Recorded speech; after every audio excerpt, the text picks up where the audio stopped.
में इतना रहना पड़ता था, अलाउ नहीं था घर से बाहर निकलना। हमने कहा कि हमारे बस का बात नहीं है, आप करिए। तो उन्होंने कहा नहीं, आप एक बार सेमिनार मीटिंग में चलिए।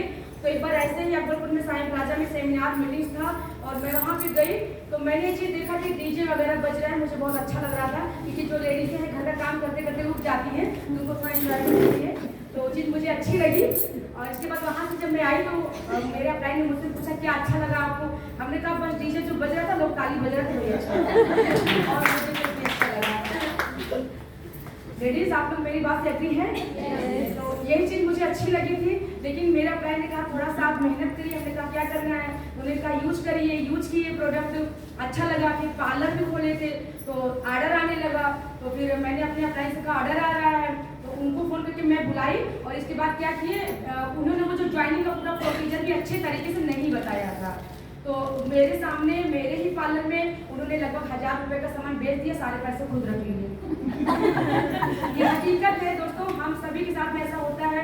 कोशिश तो कई बार उन्होंने किया लेकिन जिस तरीके से बताना चाहिए शायद मैं नहीं समझ पाई या मुझे समझा नहीं पाए, ये तो मैं नहीं जानती। उसी दिन मुझे धक्का लगा। हमने कहा कि ज्वाइनिंग कैसे किया जाता है ये बताइए। बोले ऐसे से करना है, इतना पैसा जमा करना है। उस टाइम ज्वाइनिंग फीस लगभग 600 रुपये थी। आज आप लोग बहुत खुशकिस्मत है कि ज्वाइनिंग फ्री में हो रही है। मैंने 600 रुपये दिए, तुरंत 5000 से ज्वाइनिंग किए। और जब जिस टाइम ज्वाइनिंग मैंने किया उस टाइम आंधी तूफान था, घर में लाइटें भी नहीं थी, इन्वर्टर भी डिस्चार्ज था, मतलब कि पूरे अंधेरे में मैंने ज्वाइनिंग किया। और मुझे वो पता नहीं था कि जिस अंधेरे में मैं मोदी के लिए ज्वाइनिंग कर रही हूँ वो एक दिन मेरी जिंदगी में उजाला बन के खड़ा हो जाएगा।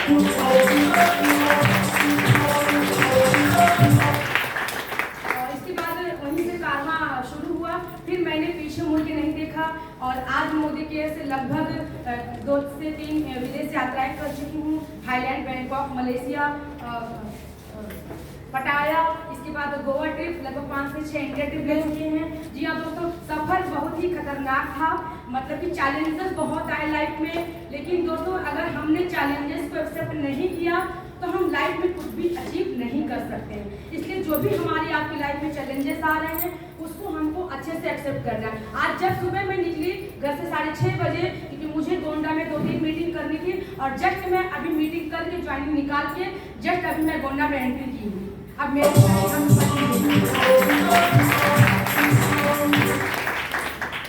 बारिश हो रही थी, बात हुआ सर से कि बारिश बहुत ज़्यादा हो रही है, तो हमने कहा कोई दिक्कत नहीं, बारिश हो रहा है। लेकिन जब बारिश हमारे लिए नहीं रुकता तो हम बारिश के लिए क्यों रुके?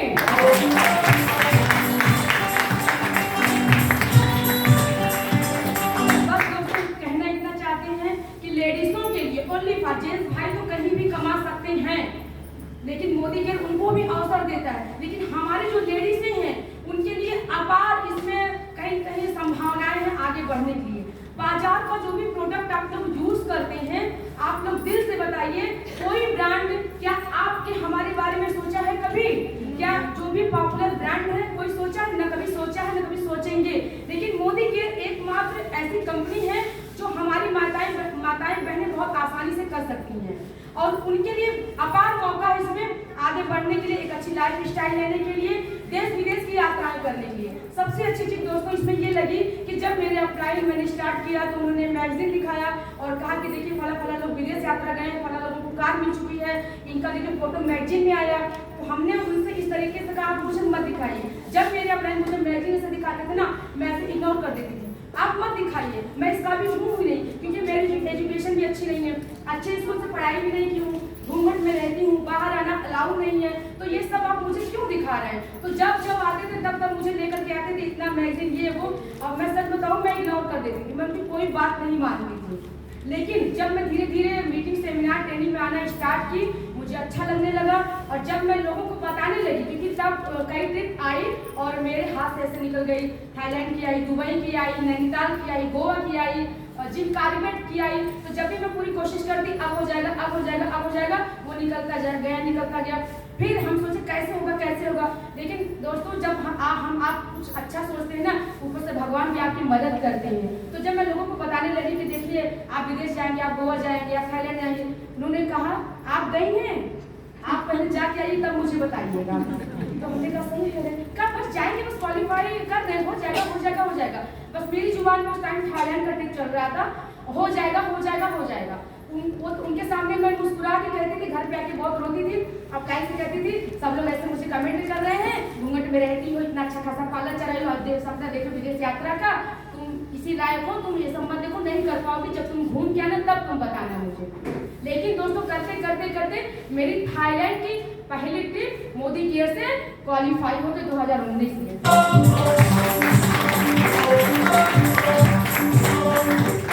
भगवान से यही कहते थे, भगवान कोई इंडिया दे दो, कोई इंडिया दे दो, कोई छोटा मोटा ट्रिप दे दो, मैं लोगों को दिखा पाऊँ। लेकिन भगवान ने कहा कि नहीं, तुम्हारे लिए बड़ा ट्रिप है। इसके बाद से दोस्तों कारवा रुका नहीं, स्टार्ट हो गया, तब से मोदी के लिए कोई भी ट्रिप आती है वो छूटती नहीं है मुझसे, और खुद तो मैं क्वालिफाई करती हूँ और अपने नीचे अपने सभी दोस्तों को यानी कि अपने टीम मेंबर्स को भी क्वालिफाई कराती हूँ, उनको भी साथ में लेकर के जाती हूँ। बस कहना यही है लास्ट में कि ऑफलाइन का कहना मानिए, ऑफलाइन पर विश्वास करिए, भरोसा करिए, और खुद मोदी केयर अपने आप में बहुत ही बेहतरीन है। अगर आपने इस मौके को मिस कर दिया तो जिंदगी में कभी भी किसी प्लेटफॉर्म पे आगे नहीं बढ़